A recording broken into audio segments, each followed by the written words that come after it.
بسم اللہ الرحمن الرحیم۔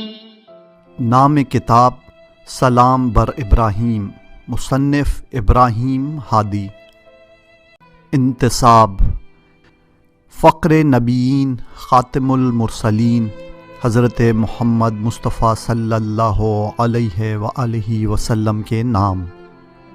بسم اللہ الرحمن الرحیم۔ مقدمہ: اسلامی انقلاب کی برکتوں میں سے ایک ایسے ہماگیر چہروں کا ظہور ہے جو انسانی معاشرے کو بیدار کرنے اور نئی زندگی عطا کرنے کی صلاحیت رکھتے ہیں۔ یہ وہ تابناک چہرے ہیں جو ایک طرف بلند اسلامی افکار سے آشنا ہیں اور دوسری طرف میدان عمل میں بھی شریعت کی پیروی میں پیشگام ہیں، دشمنان دین کے مکر و حیلوں سے بھی اچھی طرح آگاہ رہے ہیں اور ساتھ ہی محاذ کفر کے ساتھ برسر پیکار رہنے پر بھی اعتقاد رکھتے ہیں، اور شاید پوری تاریخ میں کبھی بھی امت مسلمہ آج کی طرح بڑی شدت کے ساتھ ایسے چہروں کے انتظار میں نہیں تھی۔ اس قسم کی شخصیات ایک خاص قوم اور سرزمین سے بالاتر ہیں، اور چونکہ یہ لوگ اسلام محمدی کے پرورش یافتہ ہیں، لہٰذا ہر مسلمان کے لیے چاہے وہ کسی بھی زبان یا قوم سے وابستہ ہو، ایک نمونہ عمل اور آئیڈیل کی حیثیت رکھتے ہیں۔ اس قسم کے تابناک چہروں کو پہچاننے کا ایک طریقہ ان کی زندگی کے ایسے مختلف حالات و واقعات کا مطالعہ کرنا ہے جن سے ان کے بلند افکار، دینی بصیرت اور سماجی کردار اور ان کی سرفروشی اور فداکاری کا بخوبی اندازہ لگایا جا سکتا ہے۔ ہمیں بہت فخر ہے کہ ہم ایسے چند ایک سرفروشوں کے حالات زندگی پر مبنی اردو مواد پیش کرنے کی سعادت حاصل کر رہے ہیں، جنہوں نے اسلامی انقلاب کی کامیابی میں ایک اہم رول نبھایا ہے۔ ہمیں امید ہے کہ آج کے مسلمان جوان ان عظیم ہستیوں کو اپنا آئیڈیل قرار دے کر اسلامی سرحدوں کے اندر اسلامی فکر کی تقویت اور مذہبی اقدار کی بالادستی کے لیے کوشاں رہیں گے۔ امام خمینی رحمۃ اللہ نے فرمایا، مستقبل میں کچھ لوگ جان بوجھ کر یا ناسمجھی میں عوام میں سوال اٹھا سکتے ہیں کہ اتنی قربانیوں کا نتیجہ کیا نکلا۔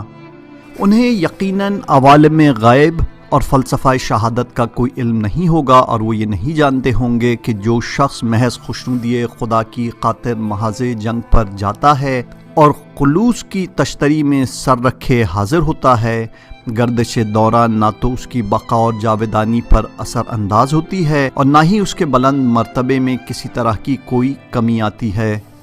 ہمیں شہداء کی قدر و منزلت اور ان کے قائم کردہ نقوش کے مکمل ادراک کے لیے ایک طولانی سفر کرنا ہوگا، اور گردش ایام کے ساتھ انقلاب کی تاریخ اور مستقبل کی خاک چھاننی ہوگی۔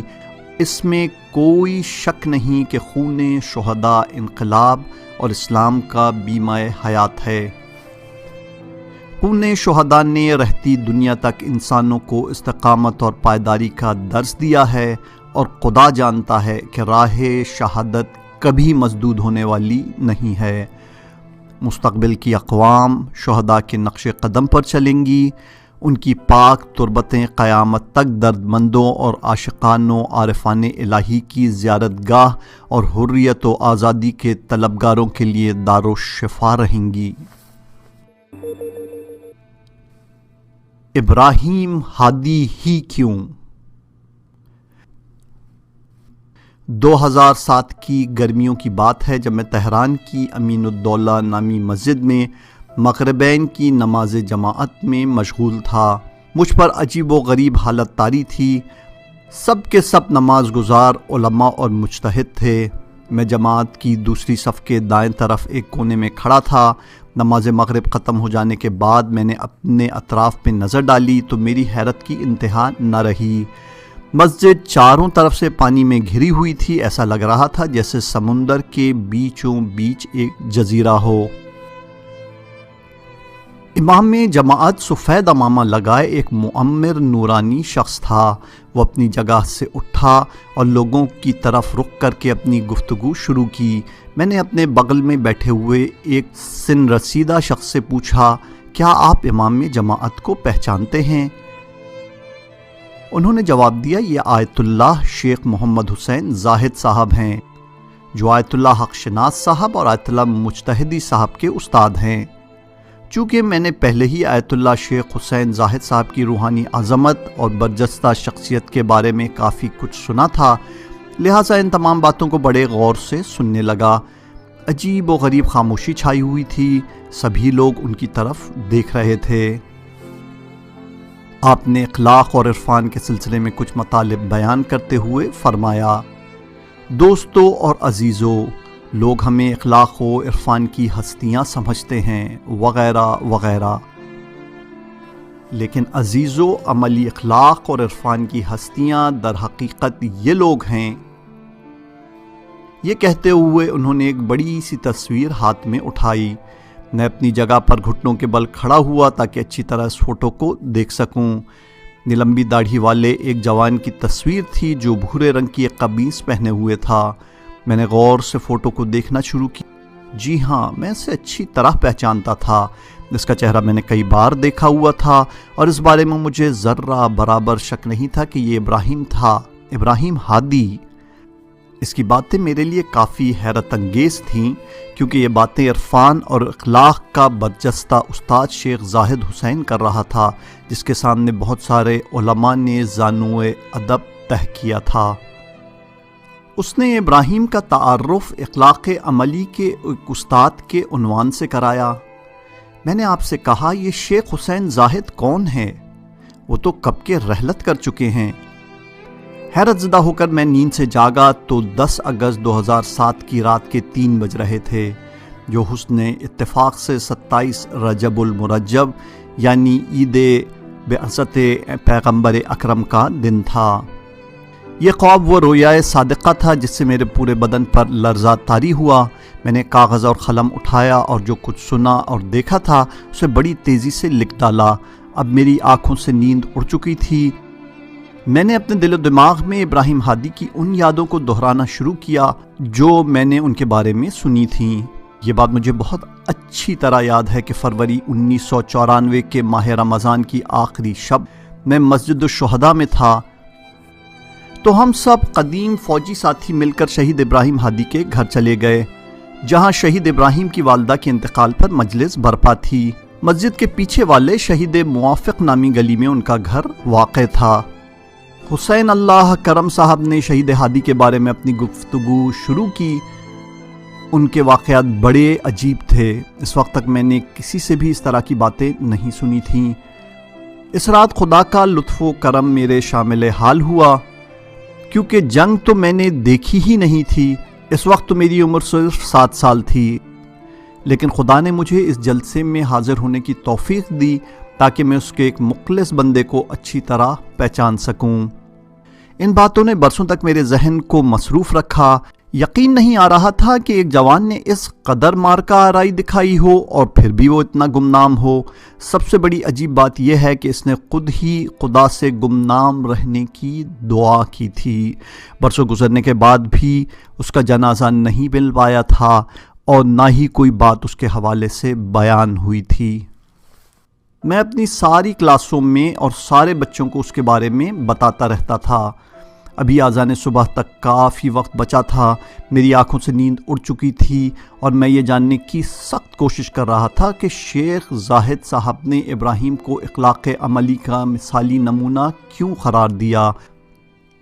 دوسرے دن صبح کو شہر تہران کے قبرستان ابن بابویہ میں موجود شیخ حسن زاہد کی قبر پر چلا گیا۔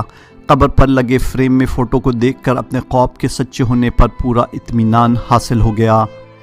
اب مجھے اس بات میں کوئی شک نہیں تھا کہ عارفوں کو پہاڑوں اور بیابانوں یا خانقاہوں کوٹھریوں میں نہیں بلکہ اپنے ارد گرد ڈھونڈنا چاہیے، کیونکہ یہ لوگ ہمارے پاس ہی اور ہم میں سے ہی ہیں۔ میں اسی دن شہید ہادی کے ایک دوست کے پاس چلا گیا اور اس سے شہید کے تمام قریبی دوستوں کا ٹیلی فون نمبر اور ایڈریس مانگا، کیونکہ میں یہ فیصلہ کر چکا تھا کہ مجھے ابراہیم کو پہلے سے بہتر اور مکمل طور پر جاننا ہے، اور اس سلسلے میں نے خدا سے بھی توفیق طلب کی۔ شاید یہ وہ رسالت اور ذمہ داری ہے جو حق تعالی نے اپنے مخلص بندوں کو پہچاننے کے لیے ہمارے کندھوں پر ڈال دی ہے۔ مختصر سوانح حیات۔ ابراہیم نے 21 اپریل 1957 کو تہران کے خراسان چوک کے نزدیک شہید سعیدی نام کے محلے میں آنکھیں کھولیں۔ یہ اپنے والدین کی چوتھی اولاد تھے، لیکن پھر بھی ان کے والد مشہدی محمد حسین انہیں کچھ زیادہ ہی چاہتے تھے۔ البتہ یہ بھی اپنے والد کے قدر شناس تھے، کیونکہ ان کے والد محترم نے ایک معمولی سی دکان چلا کر اپنی اولاد کی بہترین تربیت کر رکھی تھی۔ ابراہیم ابھی نوجوان ہی تھے کہ انہیں یتیمی کے تلخ تجربے سے گزرنا پڑا، اور یہیں سے انہوں نے عظیم لوگوں کی طرح زندگی جینا شروع کر دی۔ پرائمری اسکول کا زمانہ مدرسہ طالقانی میں اور ہائی اسکول کا زمانہ ابو ریحان اور کریم خان زادہ میں گزرا۔ 1976 میں لٹریسی میں انٹرمیڈیٹ کا امتحان پاس کیا، اور یہ وہی دن تھے جب انہوں نے غیر درسی یعنی سیلیبس سے ہٹ کر مطالعات کا سلسلہ شروع کیا۔ وحدت اسلامی نامی نوجوانوں کی تنظیم میں شمولیت اور علامہ محمد تقی جعفری جیسے بے مثال استاد کی شاگردی اور ہمراہی نے ابراہیم کی شخصیت کو نکھارنے میں کافی مؤثر کردار ادا کیا۔ اس نے اسلامی انقلاب کی کامیابی کے دوران اپنی شجاعت کے کافی نقوش چھوڑے۔ حصول علم کے ساتھ ساتھ وہ بازار تہران میں کام کاج میں بھی مشغول رہتا تھا۔ انقلاب کے بعد پہلے تو یہ محکمہ کھیل اور ورزش اور پھر ایجوکیشنل بورڈ میں تعینات رہا۔ ابراہیم فداکار استاد کی طرح ملک کے نوجوانوں کی تربیت میں مصروف ہو گیا۔ ابراہیم ایک ورزش کار جوان تھا۔ اس نے روایتی ورزش یعنی پہلوانی میں اپنے جوہر دکھانے شروع کر دیے۔ یہ والی بال اور کشتی میں بھی بے مثال شخص تھا۔ یہ کسی بھی میدان میں پیچھے نہیں ہٹا اور مرد کی طرح ڈٹا رہا۔ اس کی مردانگی کے جوہر بازی دراز اور گیلان غرب کی فلک بوس چوٹیوں سے لے کر جنوب کے تپتے اور جلتے ہوئے صحراؤں میں دیکھے جا سکتے ہیں۔ ان علاقوں میں ان کی مارکہ آرائی کی داستانیں ابھی بھی اس کے فوجی ساتھیوں کے ذہنوں میں موجیں مار رہی ہیں۔ والفجر مقدماتی نامی آپریشن میں کمیل اور حنزلہ بٹالین کے فوجی جوانوں کے ہمراہ فقہ کی کھائیوں میں 5 دن تک ڈٹے رہے، لیکن ہتھیار نہیں۔ آخرکار 11 فروری 1983 کو اس نے باقی زندہ بچ جانے والے سارے فوجیوں کو پیچھے والے مورچوں کی طرف بھیج دیا اور خود یکا و تنہا اپنے رب پر بھروسہ کیا، اور پھر اس کے بعد اسے کسی نے نہیں دیکھا۔ وہ ہمیشہ خدا سے دعا کرتا تھا کہ وہ گمنام ہی رہے، کیونکہ گمنامی یاران الہی کی صفت ہے، اور خدا نے بھی اس کی یہ دعا مستجاب کر لی۔ ابراہیم برسوں تک فقہ میں غریب اور گمنام رہا، تاکہ راہیان نور کے لیے ایک سورج کی طرح چمکتا رہے۔ باپ کی شفقت۔ ابراہیم کے بھائی رضا ہادی بیان فرماتے ہیں، ہم لوگ تہران کے خراسان چوک کے نزدیک کرائے کے ایک چھوٹے سے گھر میں رہتے تھے۔ اپریل 1957 کے آخری ایام تھے۔ ہمارے والد پچھلے چند روز سے کافی خوشحال تھے، کیونکہ خدا نے کچھ ہی دن پہلے انہیں ایک چاند بیٹا عطا کیا تھا، جس پر وہ مسلسل خدا کا شکر ادا کر رہے تھے۔ اگرچہ اب گھر میں ایک بیٹی اور 3 بیٹے تھے، لیکن ہمارے والد اس نوزائیدہ بچے کی ولادت پر بہت زیادہ خوش تھے، اور کیوں نہ ہوتے کہ یہ بچہ بڑا پیارا اور خوبصورت تھا۔ انہوں نے اپنے بچے کا نام ابراہیم رکھا۔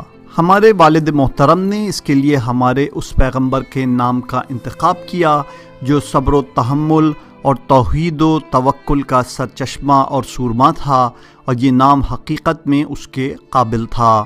دوست و احباب اور رشتہ دار جب اسے اس طرح دیکھتے تو تعجب سے کہتے، تمہیں تو اور بھی 3 اولادیں ہیں، تو پھر اس بچے کے وجود پر تم اتنا خوش کیوں ہو؟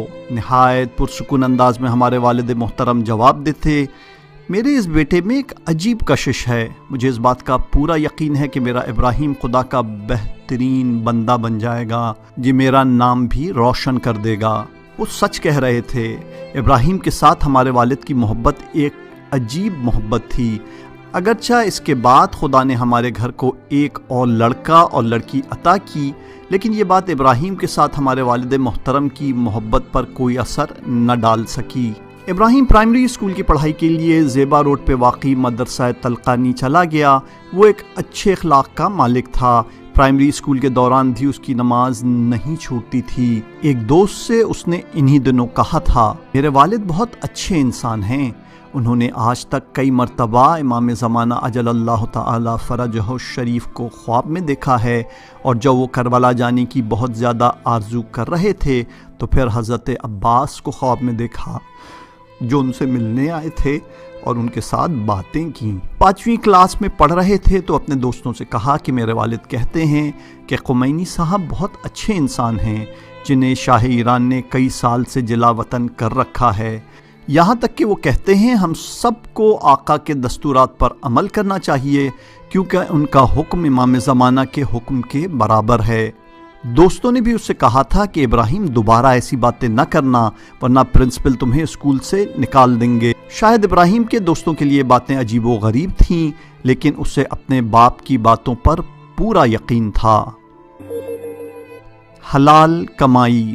ابراہیم کی بہن فرماتی ہیں، پیغمبر اکرم صلی اللہ علیہ وآلہ وسلم فرماتے ہیں، اچھے انسان بننے میں اپنے بچوں کی مدد کرو، کیونکہ کوئی بھی شخص اپنے بچے کے وجود سے نافرمانی کا عنصر باہر نکال سکتا ہے۔ لہٰذا ہمارے والد محترم نے بھی ابراہیم اور دوسرے بچوں کی اچھی اور صحیح تربیت کرنے میں کوئی کوتاہی نہیں برتی۔ وہ ایک نہایت پرہیزگار انسان تھے، اہل مسجد اور عزادار تھے، اور حلال کمائی کو بہت زیادہ اہمیت دیتے تھے۔ وہ پیغمبر اکرم کی اس فرمائش سے بخوبی آگاہ تھے کہ عبادت کے 10 حصے ہیں جن میں سے 9 حصے حلال کمائی میں ہیں۔ یہی وجہ ہے کہ جب بعض غنڈوں اور بدماشوں نے محلہ امیریہ میں ان کو ستانا شروع کیا اور حلال کمائی کرنے میں ان کی رکاوٹ بننے لگے تو مجبور ہو کر باپ کی میراث میں ملی دکان کو بیچ ڈالا اور شکر فیکٹری میں کام کرنے لگے۔ صبح سے شام تک فیکٹری میں جلتی بھٹی پہ کھڑے رہنا پڑتا تھا، تب جا کر ایک عرصے بعد ایک چھوٹا سا گھر خرید سکے۔ ابراہیم بار بار یہ بات دہراتا تھا کہ اگر ہمارے والد نے بچوں کی اچھی تربیت کی تو یہ ان کی سختیوں کا صلہ ہے جو وہ حلال کمائی کے لیے اٹھاتے تھے۔ جب وہ اپنے بچپن یاد کرتا تو کہتا تھا، میرے والد مجھے قرآن حفظ کراتے تھے اور ہمیشہ مجھے اپنے ساتھ مسجد لے جاتے تھے۔ ہم لوگ زیادہ تر مسجد آیت اللہ نوری جاتے تھے جو سرچشمہ نامی چوراہے پر واقع ہے۔ اس مسجد میں علی اصغر علیہ السلام نامی انجمن بنی ہاشم کی خدمت کا افتخار میرے والد کو بھی ملا تھا۔ ابراہیم پرائمری اسکول میں پڑھتا تھا۔ ایک دن اس نے کوئی شرارت کی تو والد محترم نے غصے میں اسے ڈانٹتے ہوئے کہا، ابراہیم گھر سے نکل جاؤ اور رات تک واپس نہ آنا۔ ابراہیم رات تک واپس نہیں آیا۔ سارے گھر والے پریشان تھے کہ دن میں اس نے کیا کھایا پیا ہوگا، لیکن والد محترم کے سامنے کسی کو بات کرنے کی جرت نہیں تھی۔ ابراہیم رات کو واپس آیا اور ادب و احترام کے ساتھ سب کو سلام کیا تو میں نے فوراً پوچھا، دن کا کھانا کہاں کھایا بھائی؟ والد محترم جو ابھی تک اپنی ناراضگی کا اظہار برقرار رکھے ہوئے تھے، ابراہیم کے جواب کا انتظار کر رہے تھے۔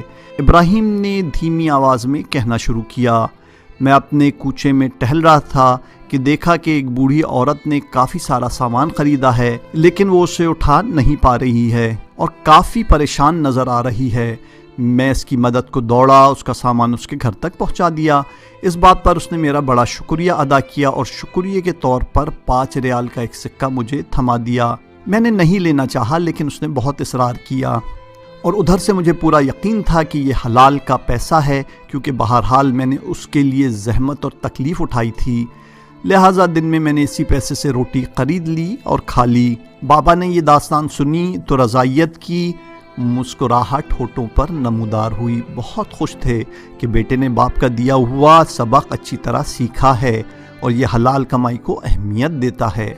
ابراہیم کے ساتھ والد محترم کی دوستی ایک عام باپ بیٹے کے تعلقات سے کہیں زیادہ بڑھ کر تھی۔ ان دونوں کے درمیان ایک عجیب و غریب محبت برقرار تھی جس کا پھل اس بیٹے کی مایہ ناز شخصیت کی صورت میں صاف دکھائی دے رہا تھا، لیکن افسوس کہ دوستی کا یہ رابطہ زیادہ دیر پا ثابت نہ ہو سکا۔ ابراہیم نے جوانی ہی میں اپنے باپ کی شفقت و محبت کھو دی اور ایک عظیم غم انگیز یتیمی کا سنگین بوجھ اپنے سر پر اٹھانا پڑا، اور پھر اس کے بعد اس نے عظیم لوگوں کی طرح زندگی جینا شروع کر دی۔